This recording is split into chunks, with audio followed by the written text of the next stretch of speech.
Update sa dagat ng Amaya 5. Malalaki yung alon. So ito yung tulay. Okay. So ingat tayo at may bagyo-bagyo pa rin. Kita nyo guys, so inangat yung buhangin.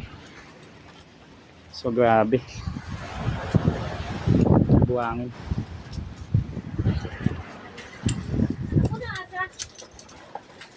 So, dito to guys sa Amaya 5, Tansa, Cavite. So sa tabing Aplaya. Shoutout sa kaibigan ko dito si Ek Plaso tsaka si Bosol. So tingnan, kita mo guys. So yung motor namin, pinark na namin sa malayo kasi nga hirap ipasok dito yung motor gawa ng puro buhangin. Yan. So ganito yung naging sitwasyon. So puro buhangin, naglilinis yung mga bahay dito ng mga buhangin. Sa tingin ko inabot din sila dito ng daluyong ng alon. Kasi doon na shoreline na agad sa kabila.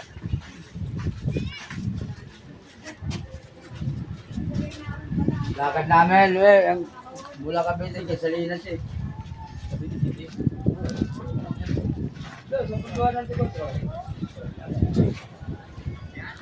Yan. Natatapakan ko si kapote ko. Nakakapote ako. Oo. So hirap yung motor. Pasok.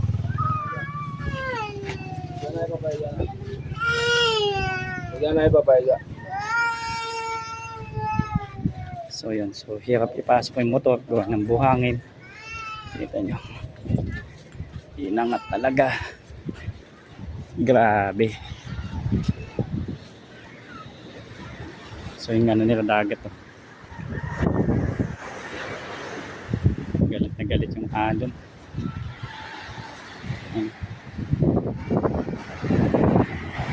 Wasak.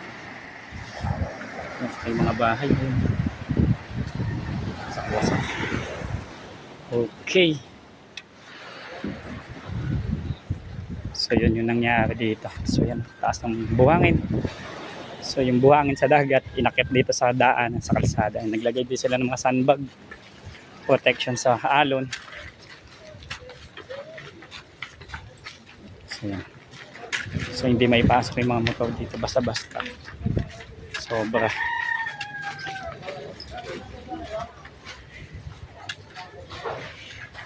Tapos may tubig-tubig pa dito. Yun. So dito kay Nanay Bes. Nay, okay na po kami. Okay na? Oo, gumagana na. Ha? Tatlo ho ginawa namin ho doon. Oo, lahat ho doon eh siya. Opo. Nay, maraming salamat po. Ba? Dito ko pala. Ha? Galing ako kay na Kuya Tonton. Wala akong ginawang tatrabaho ngayon. Tambay na.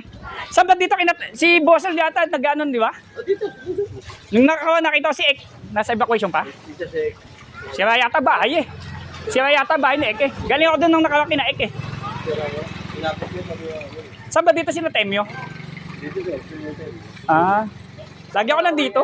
Ha? Naik pa rin. Doon kami, magkalapit kami ni Sir Enzo.